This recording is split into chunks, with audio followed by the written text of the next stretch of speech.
In the last week of October 1929, the New York Stock Exchange lost more money in 2 days than it had in its entire history. One man had spent that autumn betting it would happen, and by some accounts walked away with $100 million. 11 years later, he died with almost nothing. This is Empires of Money, long, quiet histories of how the great fortunes were made and how they were lost, told slowly enough to fall asleep to. If you'd like the ledger opened again next week, the subscribe button is just below. Best to press it now, while the lamp is still lit. In the ledger of American wealth, there are names written in gold and names written in red. Some are remembered for what they built, others are remembered for what they broke. But there is one name that appears in both columns, and the ink changes color depending on which page you turn.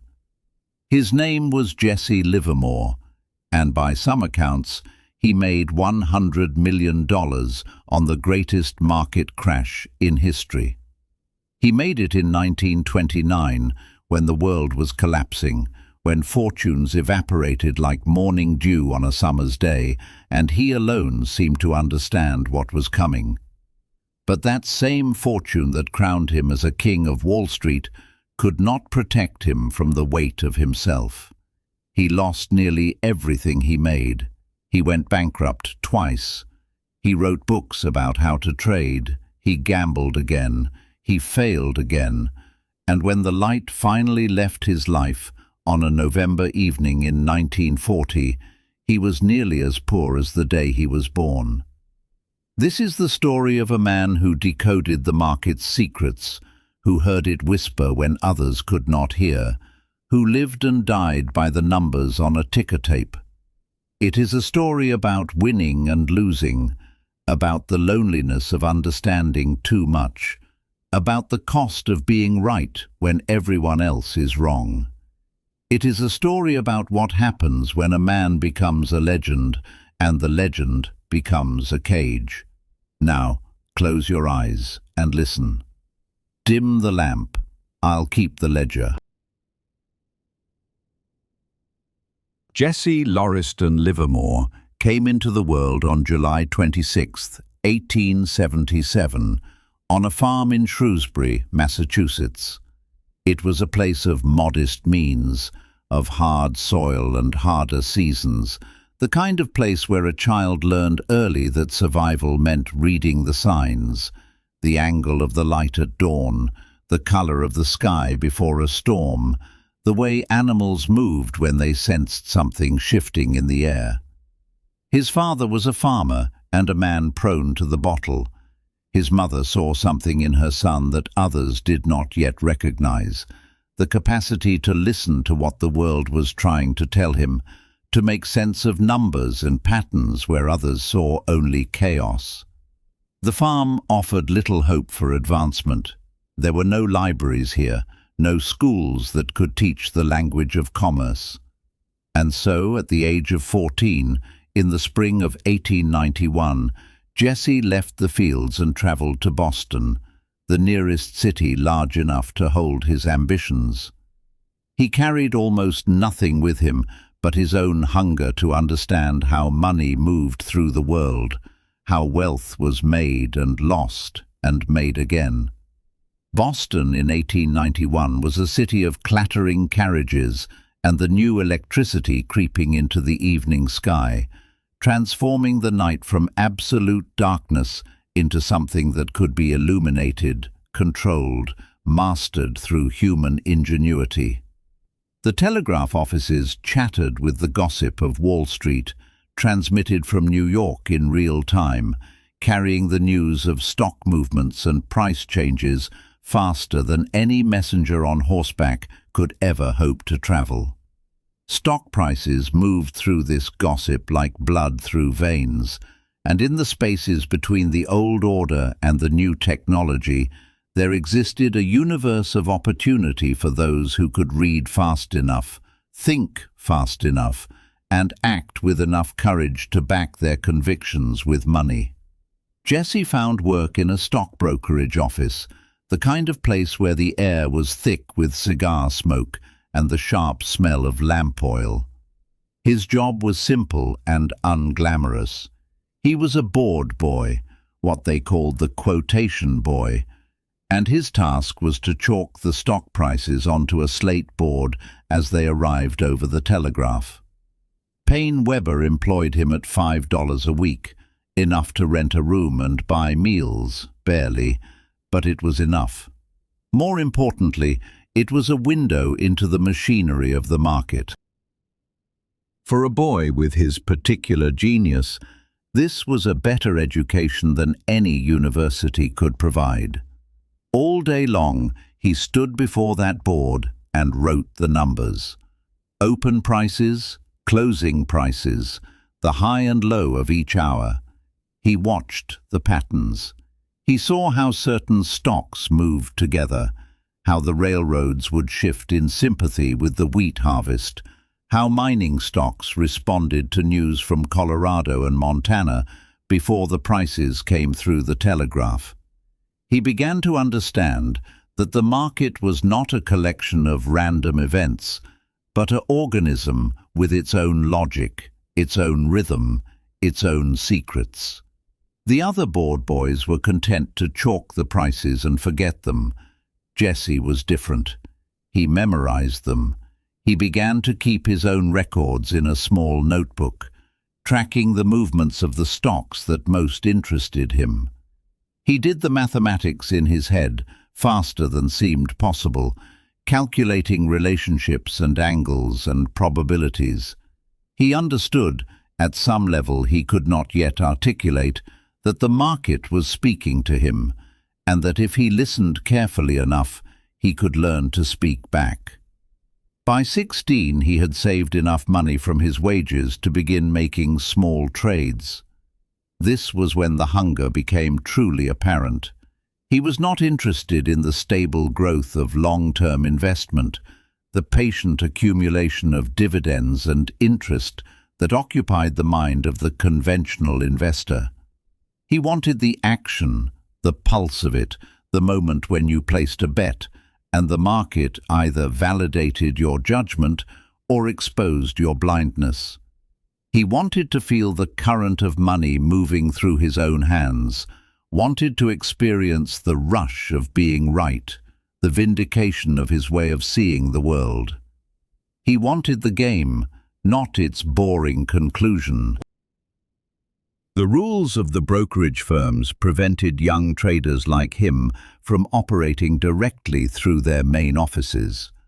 A respectable brokerage house would not take positions from a teenage boy without connections, without capital, without the pedigree of a family name that could open doors. But Boston in the 1890s had a thriving ecosystem of establishments called bucket shops, places where the unwashed masses of the city could gamble on stock prices without the pretense of actually owning shares. They were dens of smoke and desperation, back rooms and basement offices where the working people of Boston could lose their wages on a turn of the tape. Clerks went there on their lunch breaks. Dock workers went there, hoping to turn $5 into 50. Street sweepers went there with the eternal hope of the desperate, the belief that this time the pattern would hold. The numbers would come up right, and their lives would be transformed. They were, in short, perfect for a boy with his particular gift and his particular hunger.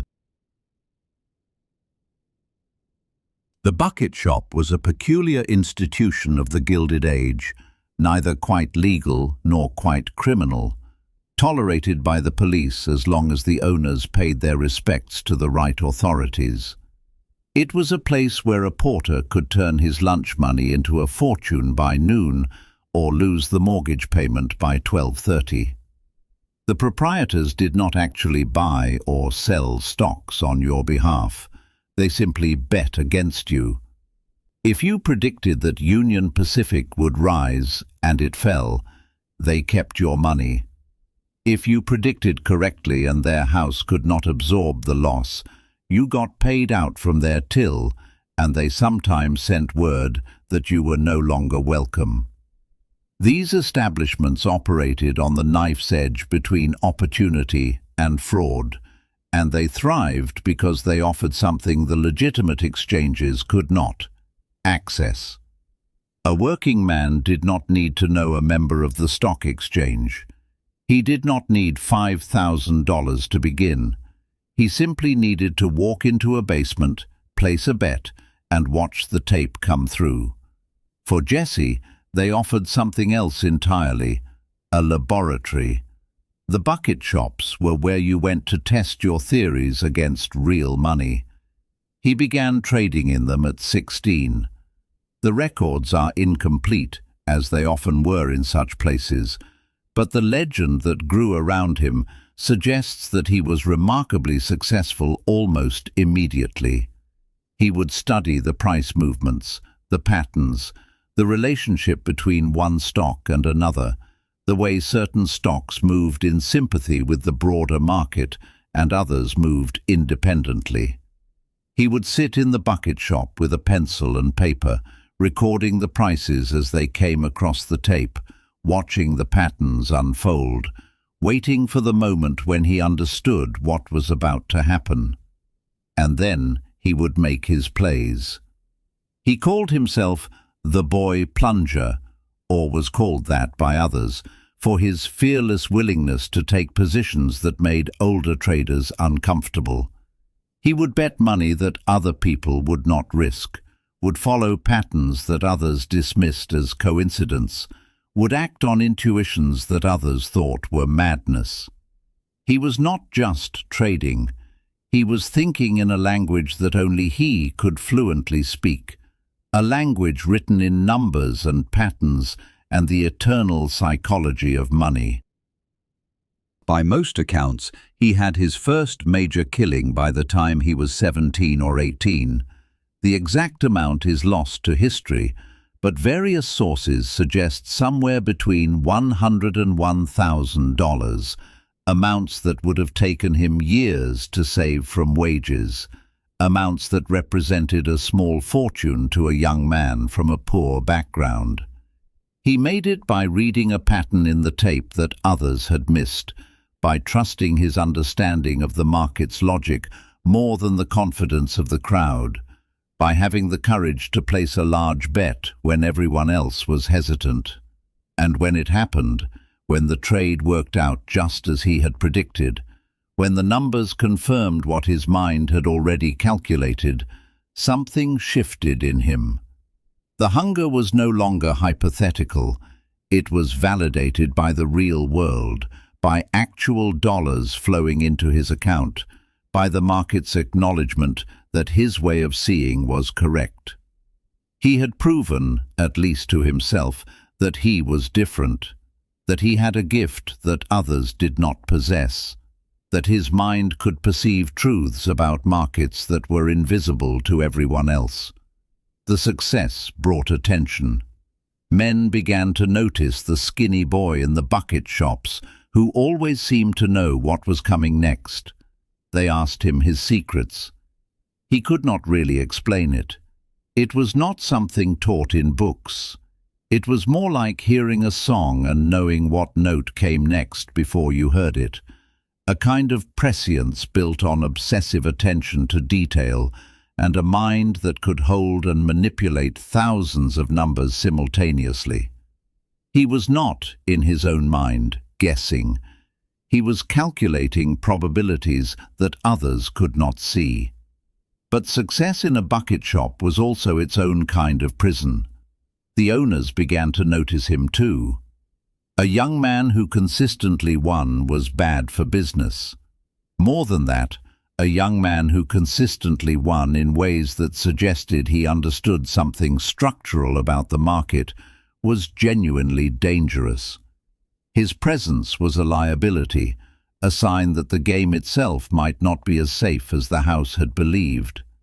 And so gradually, in various bucket shops across Boston, Jesse Livermore began to be banned. They would tell him his credit had been revoked, or that they had changed their policies, or simply that he was no longer welcome. The exact reasons were never given, but the message was clear. You have won too much. You have stopped being a customer and become a threat. You have understood too much about how this works. By the time he was 20, he had been banned from nearly every bucket shop in Boston. He had also made, by various accounts, between $3,000 and $5,000, a considerable fortune for a working boy, enough to live comfortably for years, but not enough to sustain the life he was beginning to imagine. And he had begun to understand something crucial about himself and about the market. He was not like other men. His mind worked differently. He could see patterns that others were blind to. But this gift was not particularly welcome in a world that preferred its markets to be stable and predictable and profitable for the established order. It was time to move on. It was time to go to New York, to the real exchanges, to test himself against the largest, most sophisticated traders in America. It was time to become something larger than the Boy Plunger of Boston bucket shops. It was time to enter the world of Wall Street. Jesse Livermore arrived in New York in the early years of the new century with the confidence of a provincial prodigy and the arrogance of youth. He had dominated the bucket shops of Boston. He had proven that he could read the market better than other men. He had made money when others lost it. And he believed, with the absolute certainty of someone who has never truly failed, that New York would be no different. He believed that his gift was universal, that it would translate seamlessly from the basement gambling dens of Boston to the great halls of Wall Street. He was wrong. The New York Stock Exchange was a different world from the bucket shops. Here, the players had more capital, more experience, more sophisticated knowledge of how to use information for profit. More importantly, there were forces at work that a young trader could not easily predict or control. There were pools, organized groups of wealthy traders who would coordinate their buying and selling to move prices artificially, to trap unwary traders on the wrong side of a position, to create the appearance of momentum that did not exist. There were manipulators and insiders. There were men who had spent decades learning to use psychology and money in concert to achieve their ends. For the first time, Jesse experienced significant losses.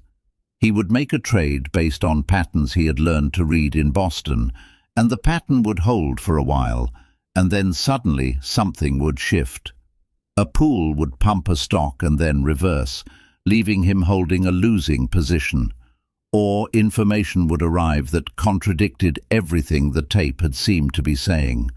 Or he would be right about the direction, but the timing would be wrong, and his capital would be exhausted before the market confirmed his thesis.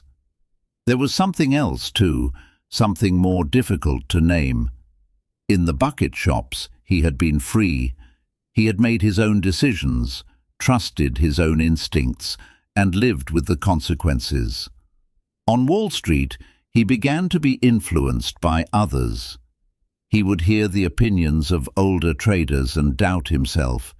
He would see the conviction of other men and second-guess his own analysis. He was still making money, but he was making it less consistently, with more difficulty, with more emotional turbulence.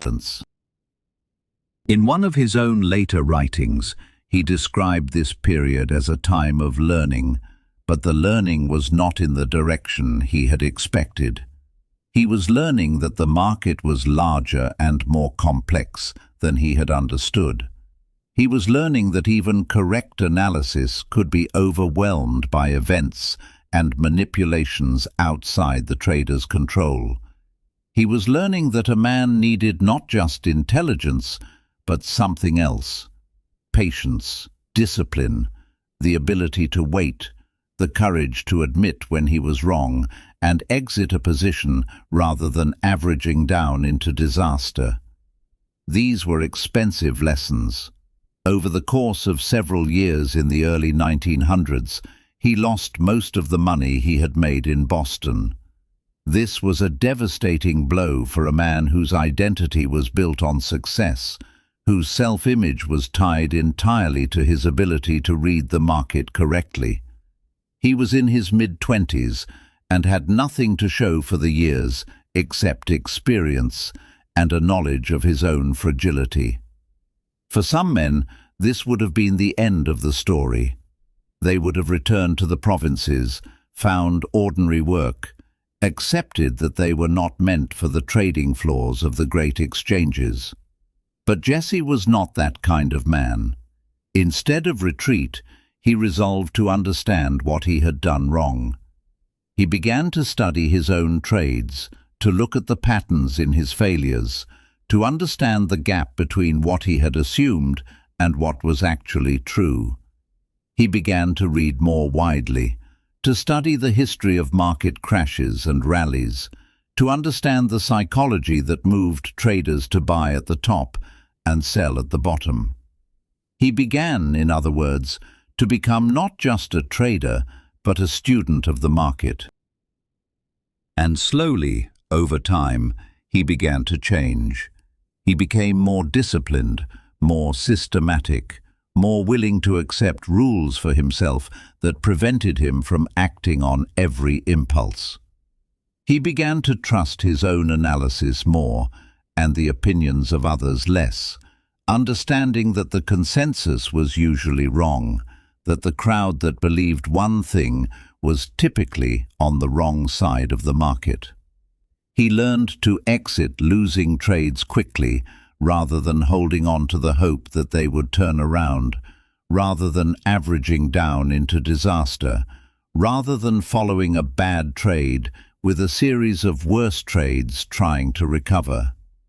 He learned to let winning trades run, rather than taking profits too early out of fear, rather than missing the big move because he was afraid that he might give back a few points of profit. He learned the difference between speculation and investment, between taking a position based on pattern and taking a position based on hope. He learned the difference between action and patience, between the times when a trader needed to be aggressive and the times when a trader needed to wait, silent and watchful. He learned that the market moved in ways that could be understood if you paid attention, if you kept your emotions in check, if you were willing to be humble about what you did not know. He learned that he did not need to understand everything about the market, only enough to know when a trade made sense. He learned that fear and greed were the two engines that moved prices, and that a trader who could understand fear and greed, who could recognize them in the market and in himself, could profit from them. This period of loss and recovery was brutal, and it tested him in ways that success never had. A man could survive success. He could convince himself that he was invincible, that his way of seeing the world was correct, that he only needed to continue as he had been. But failure forced a different reckoning. Failure forced him to examine his assumptions, to question his methods, to wonder whether the gift that had seemed so evident was real or illusory. And he came through this crucible with a deeper understanding, with hard-won wisdom that no book could have taught him and no mentor could have transmitted. By 1906, Jesse Livermore was rebuilt, refocused, and dangerous in a way he had not been before. He had tasted defeat and learned that it was survivable. He had doubted himself and learned that sometimes doubting was wisdom, that questioning was not weakness but strength. He had lost his innocence, but he had gained something that was far more valuable to a trader: hard-won knowledge of how his own mind worked. of what he was capable of when greed overtook judgment, of what mistakes he was prone to making and how to avoid making them again. He had gained the ability to use his own mind as a tool, to manipulate it, to keep it in check. The markets were about to test whether all this learning was real, whether the lessons he had learned in the school of loss would hold up when he faced a genuinely catastrophic market event. In April of 1906, at just after 5 o'clock on a Wednesday morning, the earth beneath San Francisco shifted. It was not a gentle movement. Entire blocks of the city were thrown into the air and came down as rubble. Fires broke out in dozens of places simultaneously as gas lines fractured and stoves were overturned. By the time the morning sun had fully risen, the greatest city on the American West Coast was burning. What had been a thriving metropolis of 400,000 people was rapidly becoming a landscape of ash and wreckage. The fires would burn for 3 days, consuming whole neighborhoods, destroying landmarks that had seemed permanent. The death toll would reach thousands. The economic loss would be measured in the hundreds of millions of dollars. The financial consequences were immediate and staggering, rippling across the country and through the world's financial systems. San Francisco was an international port, a center of commerce, and the heart of the gold trade. Insurance companies that had issued policies on the buildings and businesses of the city faced astronomical payouts, claims that would eventually bankrupt some of the smaller insurance firms and exhaust the reserves of the larger ones. Banks that had financed construction faced the collapse of collateral. The entire economic balance of the West Coast, and by extension, the relationship between Eastern finance and Western development, was suddenly in question. For a brief moment, no one knew whether the city would be rebuilt or abandoned, whether the disaster would trigger a national panic or be absorbed into the broader economic system. Jesse Livermore, now in his late 20s and again rebuilding his account after the early losses in New York, saw this coming before the stock market opened on the day of the earthquake. He did not have any magical prescience, no secret information that allowed him to predict the earthquake itself. He simply understood the implications faster than most people, and he began to position himself accordingly. He had been reading the tape obsessively, watching the way Union Pacific and Southern Pacific Railroad stocks were moving in response to rumors, hints, insider conversations that filtered through the market. He understood that railroads would be essential to rebuilding. They would move materials, move people, move the machinery of recovery. But he also understood that the immediate shock would be a collapse in the value of everything connected to California. The morning news reached the East Coast gradually, first in fragmentary telegrams, then in fuller reports as the day progressed. By noon, the financial district knew that San Francisco was burning. By afternoon, they understood the scale of the disaster.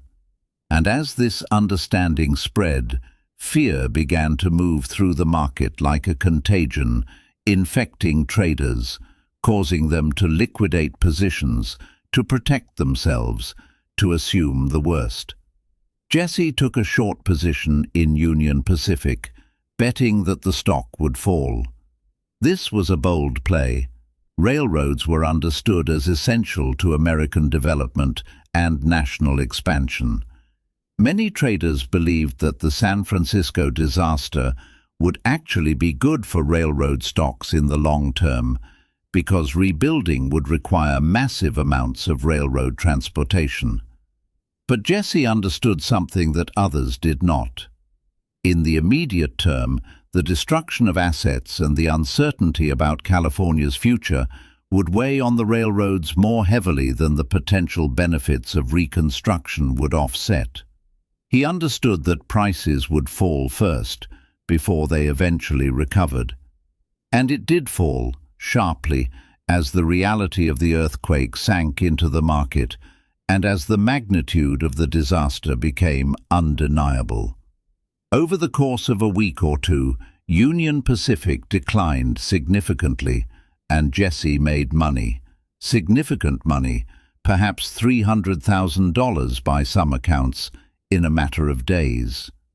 It was not the biggest kill of his career, but it was important for a different reason. It was the first time he had successfully used what he had learned about reading the market to predict a major event without the advantage of inside information or market pools or any tool except his own analysis and timing. He had not made money because of luck. He had made it because he understood something about the structure of the market, and he had acted on that understanding with perfect timing. More than that, the earthquake had taught him something crucial about the way catastrophic events moved through markets. There was a period of panic, a period where prices crashed because fear overwhelmed rationality, where the normal calculations of value seemed irrelevant. But there was also structure to that panic. It followed patterns. The initial shock was followed by a sorting out of who would survive and who would not. The strongest companies, even in the affected industries, would recover. The weaker ones would be destroyed. And the traders who understood this, who could distinguish between the temporary panic and the permanent destruction, could position themselves to profit.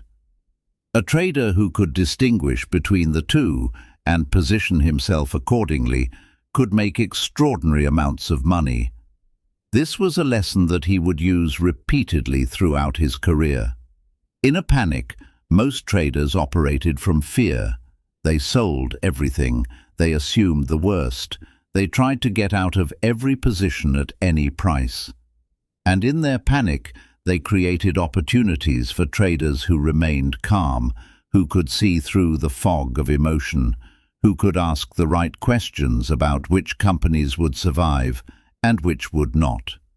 The panic was the teacher, and those who could remain detached from their own fear could learn its lessons. San Francisco taught him that he was not just good at reading the normal rhythms of the market, the day-to-day movements that traders could monitor on the ticker tape, the gradual accumulation of profits through trading the regular patterns.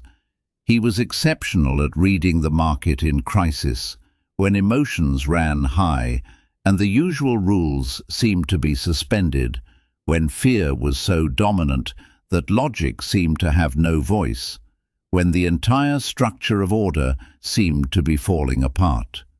This was the gift that would define his career, that would make him legendary, that would separate him from ordinary traders.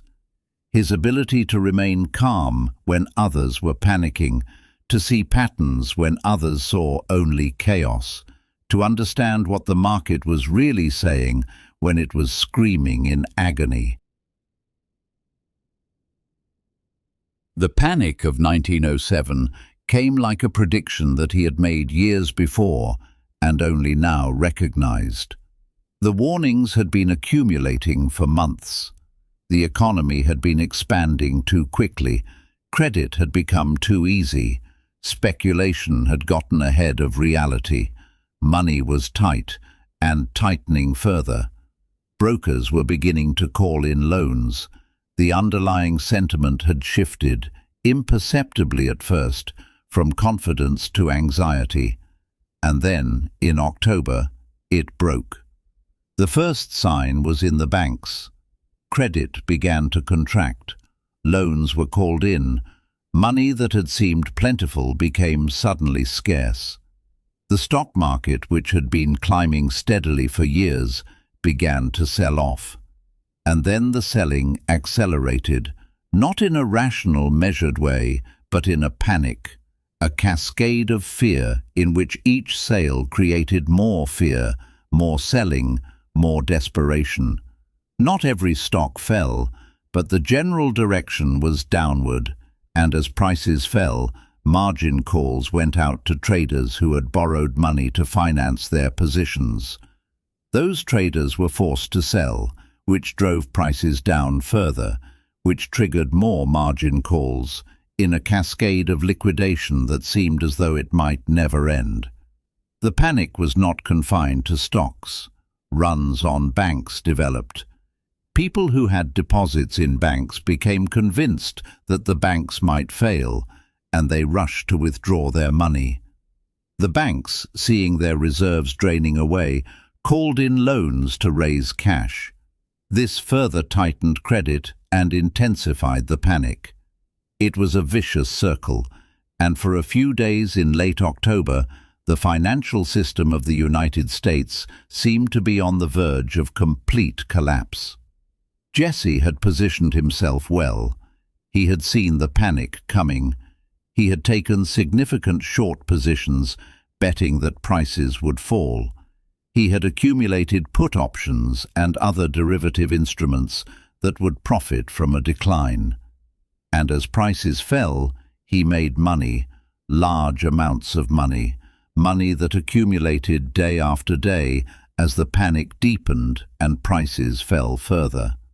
The estimates vary, but by most accounts he made approximately $1 million during the panic of 1907, an enormous sum in money of that era, equivalent to roughly $30 or $40 million in the money of later times. At the age of 30, he had become genuinely wealthy. The Boy Plunger, the young trader from Boston, had now accumulated wealth that placed him among the richest men in America. But something else happened during the panic of 1907, something that would resonate through the rest of his life. As the selling intensified and prices fell further, the panic reached the highest levels of New York finance. The great banks began to realize that they faced a genuine systemic crisis, that if the selling continued at this pace, the financial system itself might collapse. The men who controlled the banks and the money, the titans of American finance, understood that if the panic was not stopped, the consequences would extend far beyond the stock market. The entire economy could be dragged down, and so they acted. They coordinated buying. They announced that they would provide liquidity to sound institutions. They essentially put a floor under the stock market by declaring their willingness to buy. The Federal Reserve, which was still a new institution, stepped in. The greatest banks in New York pooled resources and made targeted purchases of key securities. By the end of October, the panic had begun to ease. By November, it was clear that the financial system would survive. The crisis had been averted through massive intervention from the highest levels of American finance. And then, once the panic had been arrested, once the market had begun to recover, once the danger of systemic collapse had passed, the great men of finance found Jesse Livermore, the man who had made $1 million by shorting the market, the man who had profited from the panic while they were struggling to contain it, and they asked him to stop. They suggested that his continued aggressive shorting was preventing the recovery from taking hold, that the market needed to rebuild confidence, that his selling was a headwind against which the recovery was struggling. The story has taken on the quality of legend over the decades. The version that survives most commonly suggests that J.P. Morgan himself, or someone acting on his behalf, went to Livermore and essentially told him that he needed to cease his short selling. According to the tale, Livermore agreed because he was a patriotic man and understood that the survival of the financial system was more important than his personal profit. This part of the story is likely embellished. Livermore was not, by all accounts, a particularly patriotic man, and he was extremely unlikely to have foregone profit for the greater good. But the core truth of the story remains. He did stop selling short, and he did make peace with the financial establishment. What is certain is that he had arrived at a new level of wealth and status. He was no longer a young trader with a gift for reading the market. He was a man who had proven, in the crucible of a genuine panic, that he could make extraordinary amounts of money when others were losing everything. And he was a man who had direct access to the highest levels of Wall Street finance, men who understood that he was a force to be reckoned with, someone whose talents were too dangerous to ignore. The Boy Plunger of Boston had become something else, a player in the great game of American wealth, a man whom the titans of finance had to consult and negotiate with. But the panic of 1907 had also taught him something darker, something that would color everything that followed. It had taught him that the market could move in ways that defied individual will, that even a man with his gift could be overwhelmed by events larger than himself, that the best strategy was sometimes to accept a victory and walk away. And it had taught him that there were powers in the world, the great banks, the financial establishment, the men who controlled credit, who would tolerate your success only up to the point at which it threatened their own position. After that point, they would move to stop you. They would not necessarily move against you with open opposition, but they would find ways to constrain you, to limit your options, to remind you that there were forces larger than any individual trader. He had made his first great fortune, but he would spend much of the rest of his life trying to understand the price he had paid for it, trying to understand what it meant that the path to wealth had also been a path to isolation and constraint. After 1907, Jesse Livermore had options.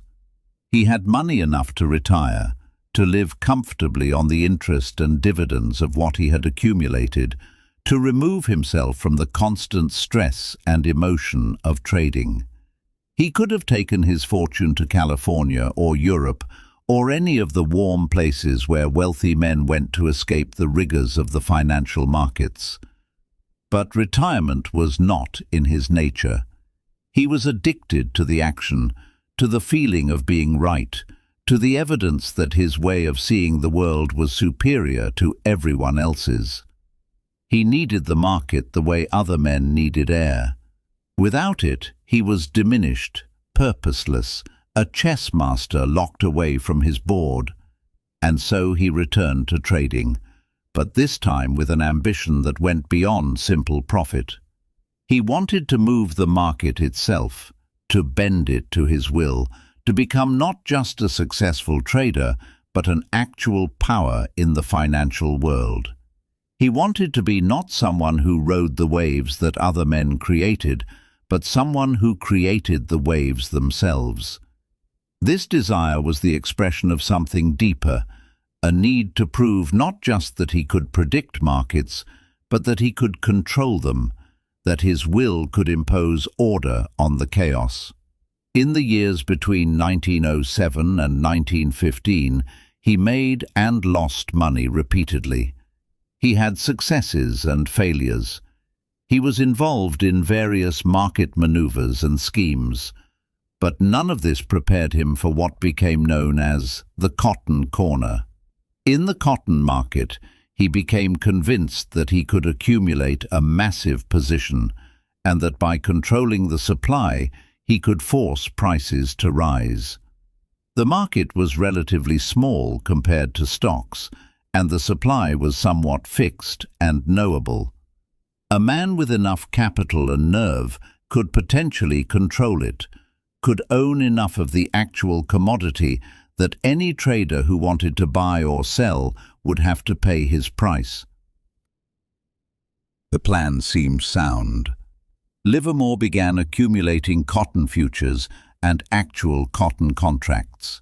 He stored the cotton in warehouses, building up physical inventory. He worked with a man named Percy Thomas, who was involved in the actual cotton trade and who brought expertise in the practical details of cotton commerce.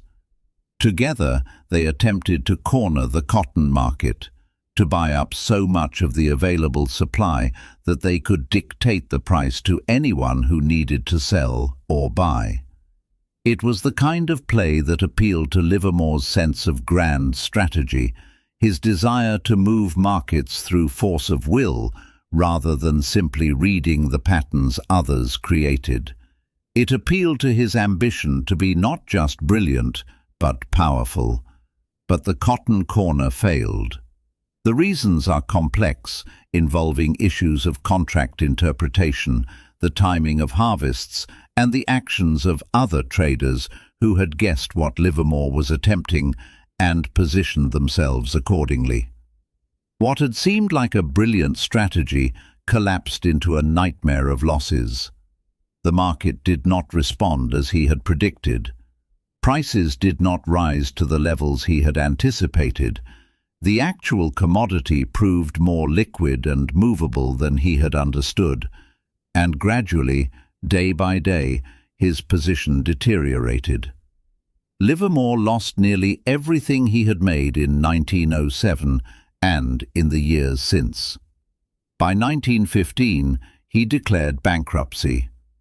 The loss was not just financial, it was psychological, spiritual, a wound to his self-image that took years to heal. He had believed that he could not just read the market, but actually control it through superior knowledge and superior capital, that he could bend the market to his will through sheer force of will and intelligence. He had believed that he was destined for something greater than being a successful trader. He believed he was meant to be a market maker, a man who shaped the direction of prices, who moved with the certainty of a general commanding armies, who could move millions of dollars and make the entire market respond to his vision. And the market had simply crushed that ambition, had exposed it as hubris, as the vanity of a man who had started to believe his own legend. The market had humbled him, had shown him the limits of his power, had demonstrated that even a man with his gifts could be overwhelmed by forces he could not control. In the aftermath, he withdrew. He spent time away from trading. He began to write about the markets, to try to understand, through writing, what he had learned through trading.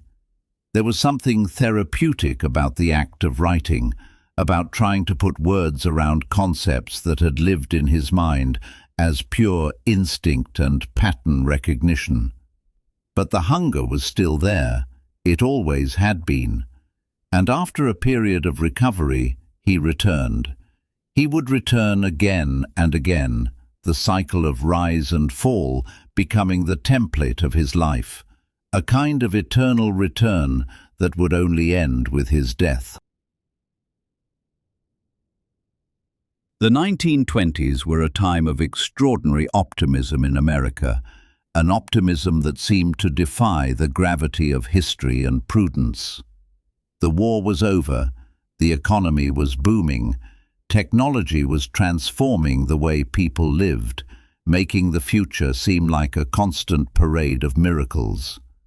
The automobile was becoming common, electricity was spreading through the cities, turning night into day with a simple switch.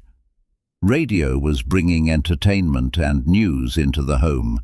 Moving pictures had become a dominant form of entertainment, and the stock market was rising, not just occasionally, but almost constantly, year after year, as if gravity had been suspended and prices would simply keep ascending into a sky of infinite wealth. Everyone could make money. The shoeshine boy could buy stocks. The maid could get rich. The doorman could become a capitalist. Jesse Livermore, by now in his 40s, found the 1920s more congenial to his talents than the previous decade had been.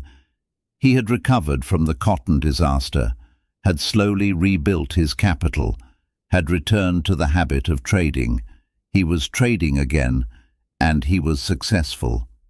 The market's relentless upward drift meant that almost anyone could make money by buying stocks and holding them.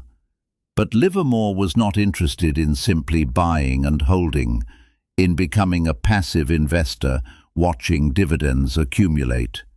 He wanted to trade, to use leverage, to move in and out of positions with surgical precision, to capture the smaller moves within the larger trend. And the liquidity of the market in the 1920s made this possible. The markets were deep enough, active enough, that a man with capital and skill could find positions and exit them without moving the market against himself. He wrote during this period.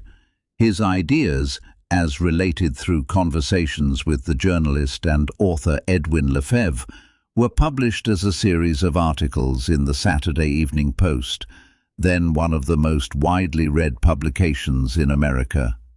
These articles would later become a book, published in 1923, titled Reminiscences of a Stock Operator.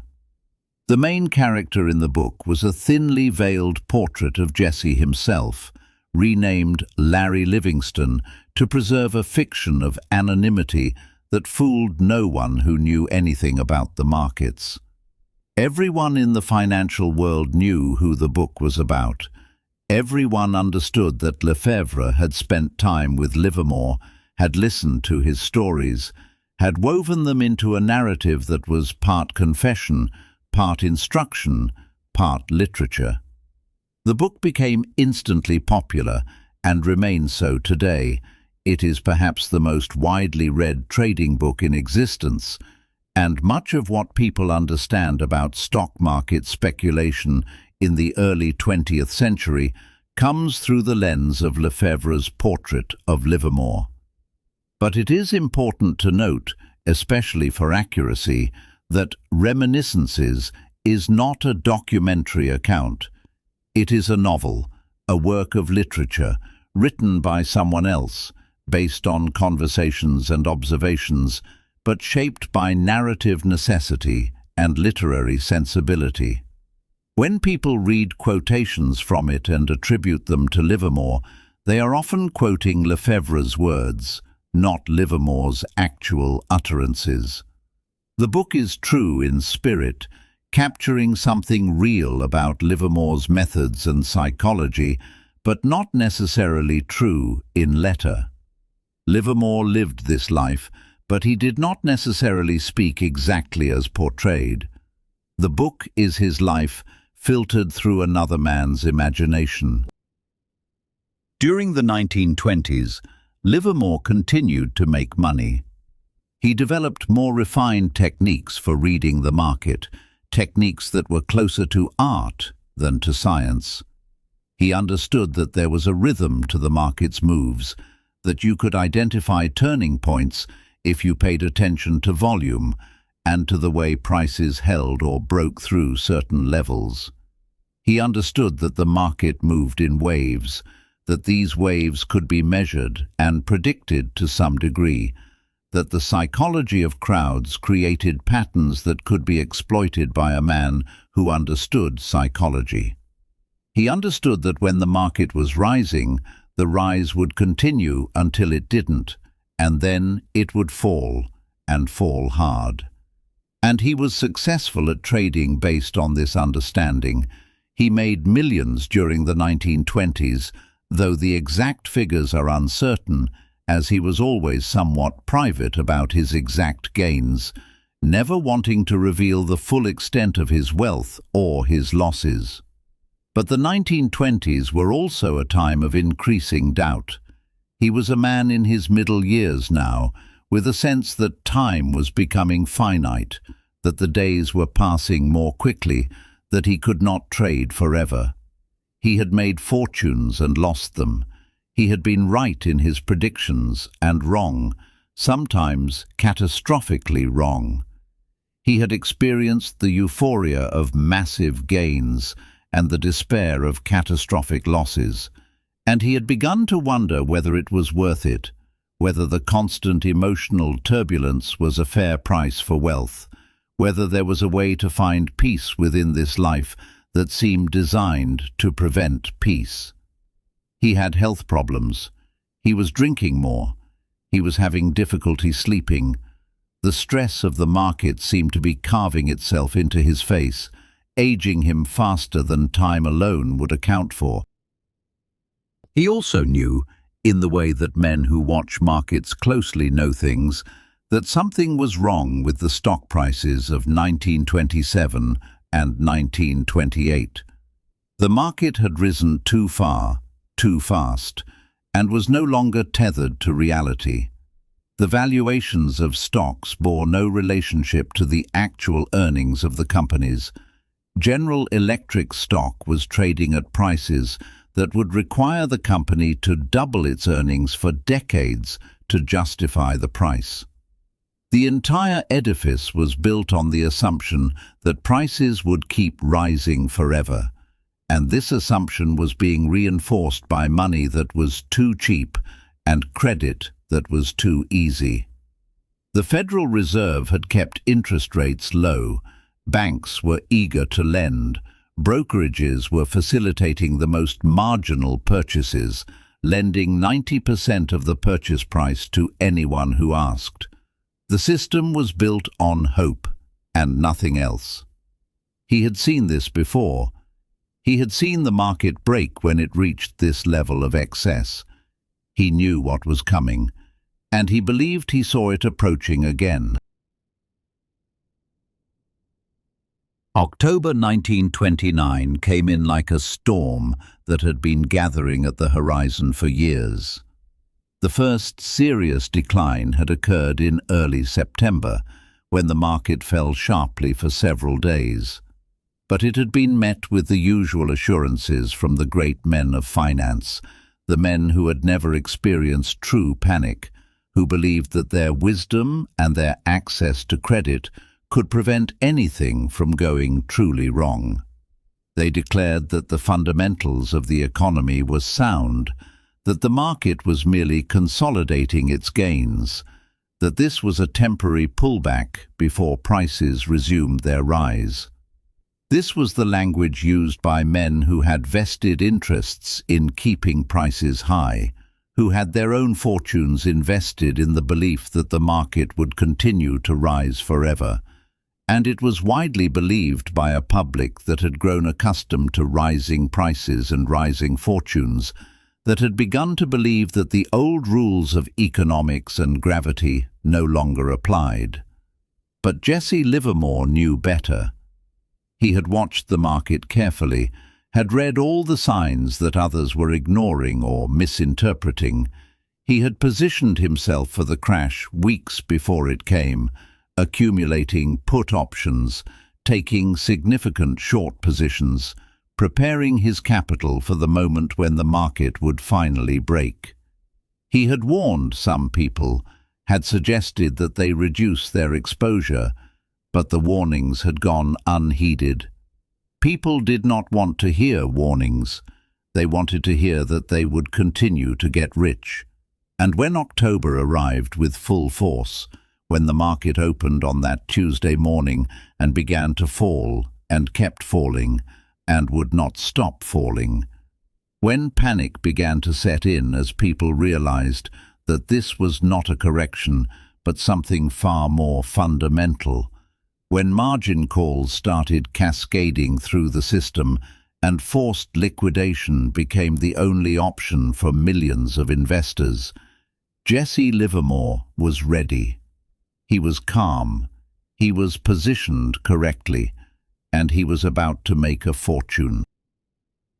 The market fell in the most dramatic way it had fallen since the panic of 1907, but this time the fall was more complete, more devastating, more absolute. It was not just a correction, It was a reckoning, a settling of accounts between the market and reality, between prices and value. Fortunes that had seemed permanent were revealed as mirages, as nothing more than pieces of paper that had gained value on the hope that they would continue to gain value. Businesses that had seemed solid turned out to be built on nothing but speculation and optimism, nothing but the belief that the future would be better, that technology would transform everything, that the old rules no longer applied. The great banks that had once stepped in to stop the panic in 1907, the institutions that had positioned themselves as the guardians of financial stability, watched this time as their own assets crumbled, as their careful holdings fell in value day after day, as their arrogance and confidence were punished by a market that had turned against them. Jesse made money. By some estimates, he made $100 million during the crash of 1929, though this figure is uncertain and has been disputed by various historians and biographers. It is likely that the actual figure was somewhat less, perhaps $50 or $75 million, perhaps even different from what anyone has claimed.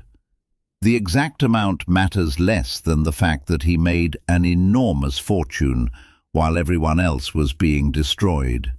He had predicted the crash with remarkable accuracy. He had positioned himself correctly in the weeks and days before the decline accelerated.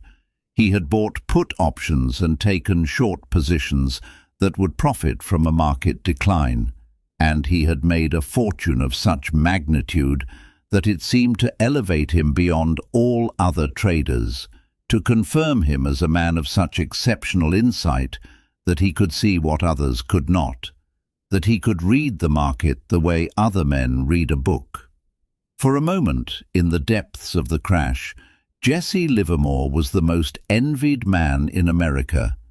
He had made money when everyone else was losing it. He had been right when everyone else had been wrong. He had understood the market at the deepest level, had read its signals with perfect accuracy, and had acted accordingly. He was the living embodiment of the trader's dream, the man who had made the right call at the crucial moment, who had positioned himself on the right side of history. But he was also starting to experience something else, something harder to articulate. He was experiencing the isolation that comes from being right when everyone else is wrong. The wealth he had accumulated was beginning to feel not like liberation, but like constraint. He had proven what he needed to prove. He had achieved the goal he had set out to achieve. And now he was alone, with a fortune that he had not particularly wanted, that had come at the price of emotional turmoil that could not be assuaged by money, that had confirmed his genius, but also confirmed his separation from normal human life. The years after 1929 were the years when the truth of what he had achieved began to settle in. He had $100 million, or something close to it, and absolutely no idea what to do with it. He had spent his entire adult life pursuing wealth, and now that he had it in quantities that exceeded his ability to spend it, he found that it did not satisfy him. It was as if the pursuit had been the entire point, and the achievement had merely revealed the emptiness beneath. The happiness that he had imagined would come with wealth did not materialize. The vindication he had expected to feel was hollow. The respect he had thought would flow to him from his extraordinary success seemed somehow false and conditional. The problem was that Jesse Livermore's identity was built entirely on the act of trading, on being right about the market, on the emotional roller coaster of profit and loss. He had organized his entire personality around this single activity. When he succeeded at trading, he felt alive, purposeful, significant. When he failed, he felt the despair of absolute meaninglessness. But now, having achieved wealth beyond measure, he found that neither success nor failure was enough to sustain him. He had climbed the mountain and found that there was nothing at the top but more mountain, disappearing into fog in every direction. He traded less after 1929. He continued to take positions, continued to try to read the market, but something had changed in him. The certainty that had been his defining characteristic began to waver. He second-guessed himself. He held losing positions too long. He cut winning trades too short. He began to do what he had sworn never to do. He began to lose money.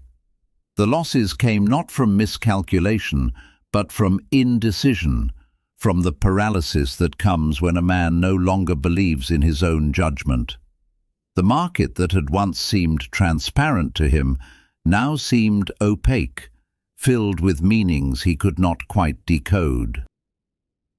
The years of the Great Depression were a time of unusual difficulty for him. The economy was collapsing. Everyone was losing money. Soup lines formed in the cities. People who had been wealthy 6 months before were selling apples on street corners. But he, the man who had made his fortune on the crash, found that he could not replicate his success. The market moved differently now. It moved with less liquidity, in more compressed ranges, in ways that did not fit the patterns he had learned to recognize. The forces at work in a collapsing economy were not the same as the forces at work during a normal crash. There was governmental intervention, regulatory action, attempts to stabilize and control what had previously been left to the free play of supply and demand. And he did not know how to trade in this new world. And he began to lose, first slowly, then faster. A bad trade here, a mistimed position there. A series of small losses that accumulated into larger losses. The capital that he had built with such difficulty began to erode. He would make a profit on one trade, only to give it all back and more on the next. The emotional toll was severe. Every loss was a small death, a reminder that he was not invincible, that his gift was limited and conditional. In 1934, he declared bankruptcy for the second time. It was far less dramatic than the Cotton Corner bankruptcy of 1915, but it was no less real. He had lost most of what he had made in 1929. Some of the loss was due to poor trading decisions, to trading when he should have abstained. Some of it was due to bad luck, to the market moving in ways that could not have been predicted. And some of it was simply due to the fact that he had become a man swimming against a tide that was too strong to overcome. The depression that had devastated the nation had also devastated his capital. After 1934, his life became quieter. He continued to trade in limited fashion, but he had lost the hunger. He continued to study the market, poring over charts and ticker tape the way a scholar pores over ancient texts. But the joy was gone. He wrote a book called How to Trade in Stocks, published in 1940, which was an attempt to codify some of what he had learned, to explain his methods in a more systematic way than Lefebvre's novel had done. But the book was the work of a man who was tired, who was trying to make sense of a life that had been more random and less systematic than he would have liked to admit. It was an attempt to find order and meaning in what had been, ultimately, a chaos of emotion and circumstance. He was also a man dealing with personal unhappiness. He had been married and divorced and remarried. He had children, but his relationships with them were strained. He had all the money in the world, but he could not buy peace of mind, could not purchase contentment, could not trade his accumulated wealth for simple happiness. The thing that had defined him, his ability to read the market, to predict movements, to stay calm when others panicked, could not be applied to his own life, could not solve the riddle of what a man was supposed to do with himself once he had stopped pursuing money and discovered that money was not enough. He was isolated by his own genius, separated from ordinary human experience by his exceptional abilities, unable to connect with others except through the medium of trading. On November 28, 1940, Jesse Livermore walked into the Sherry Netherland Hotel in Manhattan, a place he knew well, a place where he had spent countless evenings over the years. He had spent the afternoon, as he often did, watching the ticker tape, observing the movements of the market, the eternal song of numbers that had been the soundtrack to his life for more than 40 years. The market had continued without him, indifferent to his presence or his absence. The world had moved on. Wars were coming. The Depression was slowly ending, dragged out of its depths by the machinery of an approaching conflict. But Jesse Livermore was not thinking about wars or depressions or the future. He was thinking about the fact that he had lost everything, that he had been wrong about the market he thought he understood, that the gift that had seemed so certain had proven to be unreliable. He went into a back room, a cloakroom of sorts, and he did what had been inevitable for some time. He ended his life with a single act of violence, a gunshot that would echo through the financial world long after he was gone. A reminder that even the greatest traders were ultimately human, ultimately fragile, ultimately capable of being broken. He left behind a note, 8 pages written in his own hand, addressed to his wife, the woman he had called Nina, the woman who had stood by him through his successes and failures.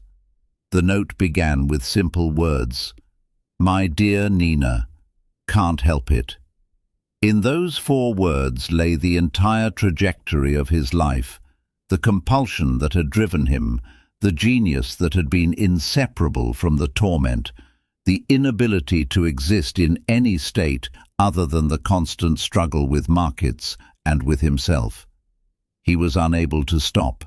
He was unable to rest. He was unable to be satisfied. He was unable to simply live. The ledger is closed now. The man who decoded the market is no longer here to read it. What remains is the question that outlasts him, the question that his life posed but could not answer. What is the purpose of being right if it makes you profoundly unhappy? What is the meaning of wealth if it cannot purchase peace? What is the value of understanding the world if you cannot understand yourself? What is the point of decoding the market if the very act of doing so takes away your capacity to enjoy anything else? Jesse Livermore was a man of extraordinary gifts. He could read patterns that others could not see. He could remain calm in the face of chaos. He could make decisions with certainty and act on them without hesitation. He could accumulate vast wealth through the force of his own will and intellect. In purely technical terms, he was one of the greatest traders who ever lived. The methods he developed, the insights he gained, the lessons he learned, these continue to influence traders decades after his death. But he lived a life of constant struggle. He could not find contentment. He could not relax. He could not enjoy what he had achieved, because once he had achieved it, it no longer interested him. He could not love in ways that brought him joy. He could not connect with others except through the medium of the market. And when the market no longer satisfied him, he had nothing left. He was a man with an extraordinary mind and an ordinary heart.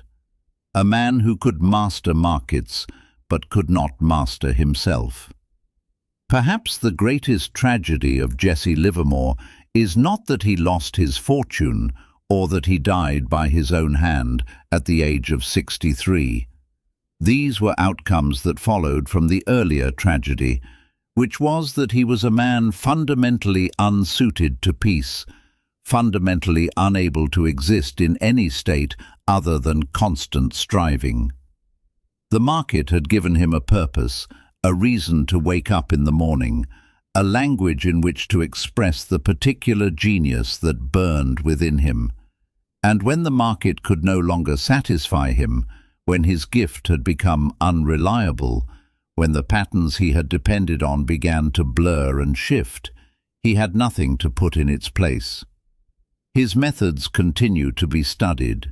His name continues to be invoked whenever traders want to discuss the nature of market cycles or the psychology of speculation. He remains famous, more famous perhaps than he was even during his lifetime, because his legend has grown in the decades since his death. But his life, the actual lived experience of the man himself, remains mysterious and tragic. A portrait of genius unsure of its own purpose, of talent unfulfilled by its own success, of a mind too sharp for its own happiness. The books written about him, the stock trading systems based on his observations, the mythology that has accumulated around the Boy Plunger and the man who broke the 1929 crash, all of these are attempts to extract meaning from a life that resisted meaning, to find a lesson in a story that defied easy lessons. And perhaps that is what remains most powerfully, the enigma, the unresolved question, the sense that we have not fully understood what we were looking at when we looked at Jesse Livermore. He read the markets. He understood them better than other men. He made and lost fortunes. He left behind a name and a reputation and a handful of books. And on a cold evening in November, in a room on the edge of the city he had dominated, he closed the book on his own story. The ledger is complete now. The numbers are final. The market that once sang to him is silent. The market continues. It has always continued, and it will continue long after we are all gone, moving up and down, creating fortunes and destroying them, speaking in its eternal language to those who have the ears to hear it. And somewhere in the patterns of that market, if you listen carefully enough, if you are willing to sit in the darkness and wait and pay attention to the subtle movements of numbers, you might still hear the voice of a boy from Massachusetts, reading the numbers on a chalkboard, teaching himself the grammar of money and motion, learning lessons that would make him rich and would break him, all in the span of a single burning life. His voice is in every crash, in every rally, in every moment when a trader must choose between fear and greed, between action and patience, between the desire to be right and the wisdom to know when to be quiet. And that is what remains. Sleep well.